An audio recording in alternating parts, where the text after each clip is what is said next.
কৃষি ও কৃষকের উন্নয়নের জন্য ধানের শীষে ভোট দিতে হবে বলে মন্তব্য করেছেন সদ্য বিএনপিতে যোগ দেয়া সাবেক তথ্য ও প্রতিমন্ত্রী অধ্যাপক আবু সাইদ। মঙ্গলবার ৩ ফেব্রুয়ারি সন্ধ্যায় সাথিয়ার গৌরীগ্রাম মাদ্রাসা মাঠে আয়োজিত ধানের শীষের প্রার্থী শামসুর রহমানের নির্বাচনী জনসভায় তিনি কথা জানান। এ সময় তিনি আরো বলেন, জিনিসপত্রের দাম অতিরিক্ত বেশি, বাজারে অস্থিরতা, সাথিয়ায় এখনো কলকারখানা হয়নি, নতুন করে বিনিয়োগ আসেনি, পেঁয়াজ সহ ব্যাপক কৃষি পণ্য উৎপাদন হয়। কৃষি ও কৃষকের উন্নয়নে বিএনপি চেয়ারম্যান তারেক রহমান ব্যাপক পরিকল্পনা রেখেছেন। কৃষি কার্ড এবং 10,000 টাকা পর্যন্ত কৃষি ঋণ মওকুফের ব্যবস্থা গড়ে তোলার পরিকল্পনাও রয়েছে। তবে এসব পরিকল্পনা বাস্তবায়নে 12 ফেব্রুয়ারি ধানের শীষে ভোট দিতে হবে। গৌরীগ্রাম ইউনিয়ন বিএনপির আহ্বায়ক জয়নুল আবেদিনের সভাপতিত্বে অনুষ্ঠিত এই নির্বাচনী জনসভায় বক্তব্য রাখেন পাবনা 1 আসনে ধানের শীষের প্রার্থী বিপি শামসুর রহমান, বিএনপির জাতীয় নির্বাহী কমিটির সদস্য সালাউদ্দিন খান পিপিএম, কৃষক দল রাজশাহী বিভাগের সাংগঠনিক সম্পাদক শফিউল আলম, সাথিয়া উপজেলা বিএনপির সাবেক সভাপতি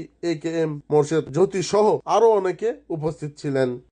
আমার কৃষক ভাইরা যারা আসেন তারা যদি আর ফসল না করেন, ধান না করেন, বাংলাদেশ টিকবে, কিন্তু সেই কৃষকের দিকে নজর নেই।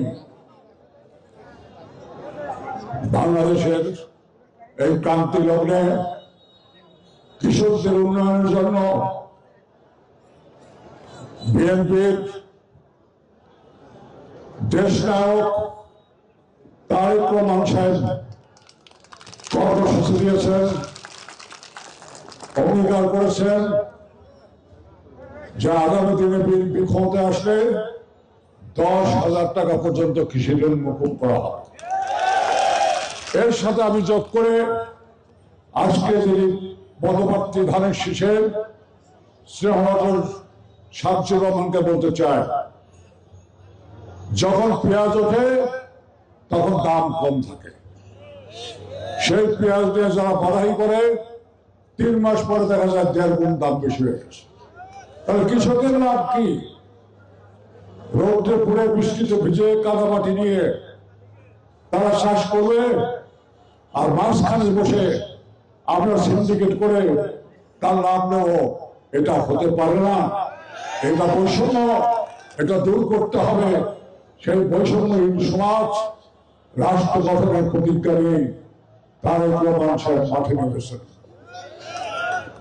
আজকে সেজন্য আমি অগ্রিমভাবে অনুরোধ জানাবো, আদেশ করব, আজকে যিনি পদপ্রার্থী শামসুর রহমানকে যাতে প্রত্যেকটি যেখানে পেশ হয় সেখানে কোল্ড স্টোরেজ করে দিবেন, আপনি নতুন ভাবে কোল্ড স্টোরেজ করে দেবেন, যাতে কৃষকরা ওই কোল্ড স্টোরেজে রেখে পেঁয়াজ রেখে যাতে তারা উচ্চ মূল্য পায়। কিন্তু ভাই কথা একখান আছে, কি কথা? এক দুপুরে প্রচন্ড রোদ, সেই রোদের ভিতরে ভোট হচ্ছে, আর যার টাকা আছে তিনি বসে বসে ওই 7-Up দেখছেন না, 7-Up বোতল খুলে তাদের দিচ্ছে আর বলছে ভোটটা দাও।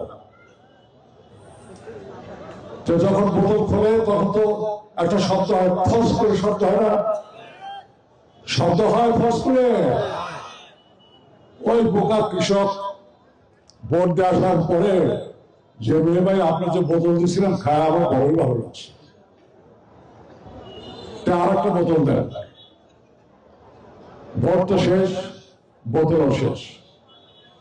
পানি ভরে তাকে দিছে, দেওয়ার পরে ওইভাবে নিয়ে বোতলটা খুলে থেকে আরে আগের মতো তো সার না। তখন ওই কৃষক বলছে, হ্যাঁ বুঝছি বুঝছি, ভোটের পরে আর ফস করে না কিছু, ভোটের পরে আর ফস করে না কিছু।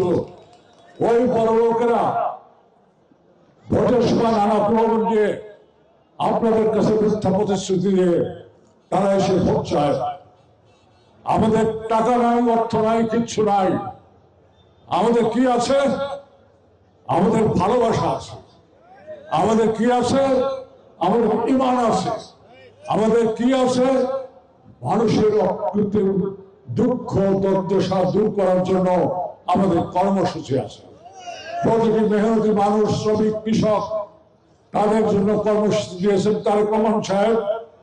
সেই কর্মসূচির মাধ্যমে আমরা বাস্তবায়ন করে এই বাংলাদেশকে বিনির্মাণ করব, এই প্রত্যয় আমাদের এবং এই কথা আমাদের।